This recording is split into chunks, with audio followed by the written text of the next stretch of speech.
itong reklamo ni Cayetano tungkol kay Bato. Ngayon, pag-usapan natin 'to. Nagrereklamo itong si Alan Peter Cayetano, pinapabayaan daw ng gobyerno si Bato, pinapabayaan ng Senado, pinapabayaan ng gobyerno, hindi man lang daw sinusuportahan si Bato de la Rosa. Kaya yun ang title ng balita eh. Cayetano blasts government, Senate, leadership for failing to guarantee Bato's rights. Ang gusto kasi ni Cayetano, protektahan ng liderato ng Senado si Bato de la Rosa. Hindi lang ng liderato ng Senado, siyempre ang liderato ng Senado sila si Tito Soto, sila Ping Lacson. Ang gusto niya, dahil senador si Bato, dapat suportahan ng liderato ng Senado, protektahan ito. Ganon din ang gobyerno ni PBBM. Ano naman yan eh. Noong kasing panahon niya, ni Cayetano, panahon ni Duterte, sila yung administrasyon noon. Ang policy nila noon, yan, yung drug war. Yung war on drugs. So, yan yung policy ni Duterte. Yan din ang pinatupad ni Bato. At siya rin, si Cayetano, ay tagapagtanggol ng drug war ni Duterte. Ang problema, dahil sa drug war ni Duterte, gera kontra droga, ang daming namatay. O ngayon, pinapanagot si Duterte, pinapanagot si Bato. O, anong gagawin mo dyan ngayon? Ano palang gagawin mo kay Bato? Hindi mo siya papanagutin sa ginawa niya? Hayaan siyang magdepensa ng sarili niya. Hayaan siyang magdepensa. Pero yung poprotektahan siya ng Senado, sinabi naman nila Senate President Soto sa ni Ping Lacson. Kapag nagtago sa Senado si Bato, poprotektahan naman. Ibig sabihin, hindi naman hahayaan yung mga CIDG, hindi naman hahayaan yung PNP na pumasok sa Senado at arestuhin siya. Mababastos naman ang Senado noon. O yun, kung proteksyon ang sinasabi ni Cayetano, sinabi naman ni Tito Soto at ni Ping Lacson puprotektahan nila si Bato kung magtatago ito sa loob ng Senado. Hindi nila papayagan ang mga mag-aaresto sa kanya na makapasok kasi bastos yan. Kumbaga, pambabastos naman yan sa Senado. Kung may sesyon ang Senado, hindi siya pwedeng arestuhin. Bagamat nakalagay sa konstitusyon, ang pwede lang naman hindi arestuhin ang senador at ang kongresista kung mababa ang mga kaso. Pero ito, mabigat itong kaso niya, crimes against humanity. Kaya kahit nga may sesyon, pwede siyang arestuhin. Pero nagsabi na sila Senate President Soto at sila Ping Lacson, bilang liderato ng Senado, hindi naman nila gagawin yun. Payagan ang mga autoridad na arestuhin si Bato? Hindi. Pero sinabi rin ni Tito Soto at sinabi rin ni Ping Lacson, bagamat poprotektahan nila si Bato sa Senado, pero hindi naman pwedeng tumagal yun. Matagal na ang 2 linggo o 1 buwan. Pero yung aabuti ng ilang buwan doon na siya titira sa Senado, hindi. Maaapektuhan ang sesyon ng Senado at saka hindi rin maganda sa imahe ng Senado na hindi nito sinusunod ang rule of law. O yan yung punto naman nila Senate President Soto at saka ni Senador Ping Lacson. Bagamat papahintulutan si Bato na ng sanctuary doon sa Senado, pero hindi pang matagalan yon. Darating din sa punto na kailangan niya ng sumurinder.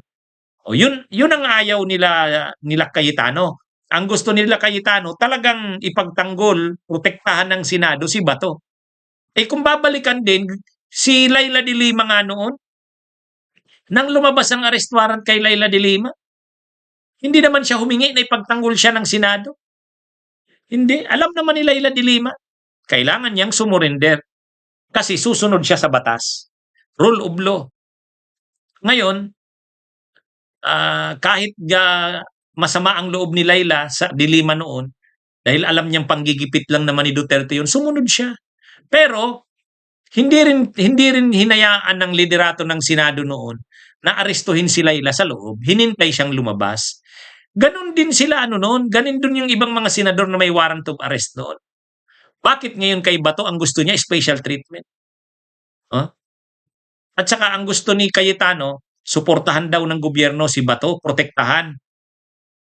Hindi nga kasi may mga obligasyon din ng gobyerno sa mga international na mga convention, sa mga international na agreements. Halimbawa, member tayo ng Interpol. Humihingi tayo ng tulong sa Interpol. O, nung pinaaresto natin sila Cassandra Leong, sila Alice Guo, sa Indonesia yata yun noon. Nang pinaaresto natin si Tebes sa Estimor, o, sino ang tumulong sa atin? Interpol. Interpol, International Police Organization. Ngayon, kung humingi ng tulong sa atin ang Interpol dahil may warrant of arrest ang ICC at humingi rin ng tulong ang ICC sa Interpol, hindi pwedeng hindi tayo mag-cooperate sa Interpol. Alam nga naman pag tayo yung may kailangan sa Interpol, humihingi tayo ng tulong. Pero pag ang Interpol naman humingi ng kooperasyon natin, hindi natin susundin. Kaya ang policy ng administrasyon, pag lumabas ang arrest warrant ng ICC at humingi ng tulong ng ICC sa Interpol, at ang Interpol naman ay nakikoordinate sa Pilipinas, susunod ang gobyerno ng Pilipinas. Yun ang ayaw ni Cayetano. Ang gusto ni Cayetano, wag. Manindigan daw ang gobyerno na wag isurrender si Bato. Mahirap yun. Kasi mayroon tayong pananagutan sa international law. Ito kasing saka ang dapat na maisip diyan nila Bato at nila Cayetano, kagawan nyo yan eh. Sinabi na noon pa ng pinapatupad nila Cayetano, nila Bato, nila Duterte yung war on drugs. Mananagot sila niyan pagdating ng panahon. O ngayon, pinapanagot na nga sila. O. Tapos anong gagawin nila? Ayaw nilang managot? O, yan ang problema dito kay Cayetano. Noon, ng DFA secretary siya, in-interview siya ng Al Jazeera. O, anong tanong sa kanya nung host ng Al Jazeera? Ang ibig mong sabihin kung sa Tagalog, ang ibig mo pong sabihin, lahat ng mga napatay sa war on drugs ay nanlaban? Sabi ni Cayetano, oo. Imaginein mo yan. O ngayon, wala daw mali sa ginawa nila noon sa war on drugs. O, didipinsan nyo. Idipinsan nyo.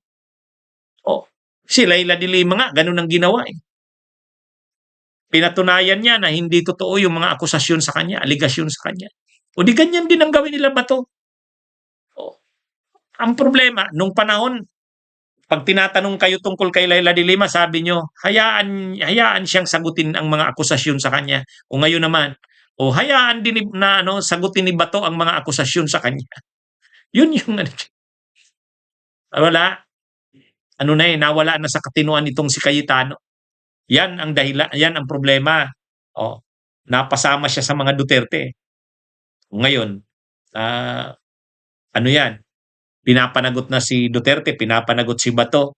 Ngayon itong si Cayetano, ang gusto niya, wag mag-cooperate ang Pilipinas. Anong klaseng abogado siya? Anong klaseng senador siya? Hindi nila susundin ang rule of law? Ang international humanitarian law? Ay, ano ba itong si Cayetano? Yan ang problema. Ginawa ninyo yan, yung mga karumal-dumal na krimen na yan. Gina-justify ninyo yan noon. Sabi nyo, tama lang ito, walang mali dito. Ipagtanggol nyo. Kung tama yan, ipagtanggol nyo. Bakit ngayon magre-reklamo kayo na parang hindi pinoprotektahan si Bato? Ang ginawa niya ay hindi naaayon sa batas. Ang ginawa ni Bato ay illegal yung mga ginawa ni Bato at ni Duterte. Kaya hayaan silang magdepensa ng ginawa nila. Hindi sila pwedeng protektahan ng Senado at ng gobyerno dahil ang ginawa nila ay illegal.